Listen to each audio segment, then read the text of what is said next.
अस्सलाम वालेकुम जी। आज हम बहुत ही ज़बरदस्त सी कोयटा फेमस शिनवारी कढ़ाई बनाएंगे जो कि हम तैयार करेंगे दुम्बे के गोश्त से। कोयटा के तकरीबन हर रेस्टोरेंट पे ये आपको मिलती है और खाने में बहुत ही मज़े की लगती है। तो जल्दी से चैनल पे नए हैं तो प्लीज़ सब्सक्राइब करें, वीडियो अच्छी लगे तो एंड में लाइक और शेयर कर दीजिएगा। तो चलें बिस्मिल्लाह करते हैं जी। सबसे पहले मैंने पानी बॉयल होने के लिए चूल्हे पर रख दिया था, उसके अंदर अच्छा सा बॉयल आ चुका है। अब मैं 4 बड़े साइज़ के टमाटर इसमें डाल रही हूँ कट्स लगा के। प्लस साइन में मैंने कट लगा लिया सारे टमाटरों पे और इसको 1 मिनट के लिए बॉयल करेंगे तेज़ आंच पे जी। अब मैंने चूल्हा बंद कर दिया। 1 मिनट बॉयल करने के बाद और सारे टमाटरों को हम पानी में से निकाल लेंगे और एक बोल के अंदर बहुत ठंडे वाला पानी मैंने ले लिया है। इन टमाटरों को हम उसके अंदर डिप कर देंगे तकरीबन 1 मिनट के लिए ताकि ये थोड़े ठंडे हो जाए।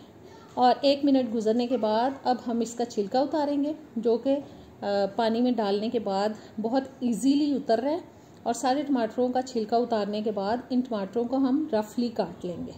और जी टमाटरों को काटने के बाद अब मैंने चूल्हे पे एक कढ़ाई चढ़ा दी, उसके अंदर डाल दिया जी 1/4 कप ऑयल। साथ ही डालेंगे रोगन जो कि मैंने दुम्बे का ही लिया है, छोटे पीसेस काट के उसके मैंने डाल दिए हैं।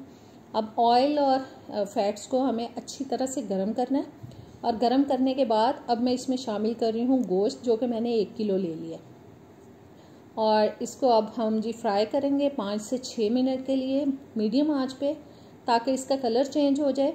और दुम्बे की जो एक मखसूस स्मेल होती है ना, इसको हम जब फ्राई करेंगे तो वो काफ़ी हद तक कम हो जाती है जी। 5-6 मिनट के लिए मीडियम आंच पे मैंने इसको फ्राई कर लिया और देखें इसका कलर चेंज हो चुका है गोश्त का। अब मैं डाल रही हूँ इसके अंदर टमाटर जिनको मैंने रफली काट लिया था। साथ ही इसमें डालेंगे जी 1.5 टीस्पून काली मिर्च का पाउडर, नमक डालेंगे हस्बे जायका, आप अपने टेस्ट के हिसाब से डालें, मैं अपने घर के टेस्ट के हिसाब से डाल रही हूँ। साथ ही डालेंगे 1 टीस्पून ज़ीरा पाउडर। बहुत कम स्पाइसेस जाते हैं लेकिन खाने में बहुत ही मज़े की लगती है। और स्पाइसेस डालने के बाद अब मैं इसको मिक्स कर रही हूँ और जी मिक्स करने के बाद अब हम डालेंगे इसके अंदर अदरक और लहसुन का पेस्ट जो कि मैंने ले लिया है 1 टेबल स्पून। और अदरक लहसुन का पेस्ट डालने के बाद फिर से इसको अच्छी तरह से मिक्स करेंगे और मिक्स करने के बाद इसको हम ढक के पकाएंगे ताकि जो टमाटर हैं वो सॉफ्ट हो जाए। फ़ौरन से पानी डालेंगे तो टमाटर नहीं गलेंगे, इसलिए हम पानी डाले बगैर अभी 4 से 5 minute medium to low heat पे पकाएंगे जी। मैंने इसको 4-5 मिनट के लिए पकाया है ढक के और टमाटर भी सॉफ्ट हो चुके हैं और देखें गोश्त ने और टमाटरों ने कितना पानी छोड़ दिया। और अब मैं इसमें डालूंगी हरी मिर्चें जो कि मैंने 5-6 अदद ले लिए हैं, उनको 2-2 पीसेस में काट के मैंने डाल दिए। साथ ही अब इसमें जाएगा पानी जो कि मैं हस्बे ज़रूरत डालूंगी जिसके अंदर गोश्त जो है वो अच्छी तरह से गल जाए। पानी डालने के बाद फिर से इसको मिक्स करेंगे और ऊपर से ढक के इसको हम पकाएंगे जब तक कि ये अच्छी तरह से गल जाए। और तकरीबन 25-30 मिनट मैंने इसको पकाया है। गोश्त बहुत अच्छी तरह से गल चुका है और अब हम ये पानी जो आपको नज़र आ रहा है तब तक इसको पकाएंगे कि पानी अच्छे से ड्राई हो जाए।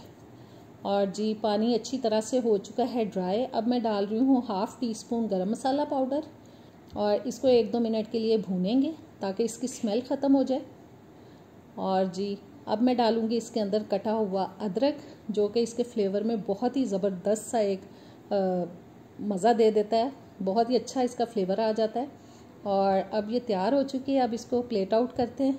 ज़बरदस्त सी शिनवारी कढ़ाई हो चुकी है तैयार। उम्मीद है रेसिपी अच्छी लगी होगी, ज़रूर ट्राई कीजिएगा। नेक्स्ट वीडियो तक मुझे दें इजाज़त, इंशाल्लाह नेक्स्ट वीडियो में मिलेंगे। अल्लाह हाफिज़।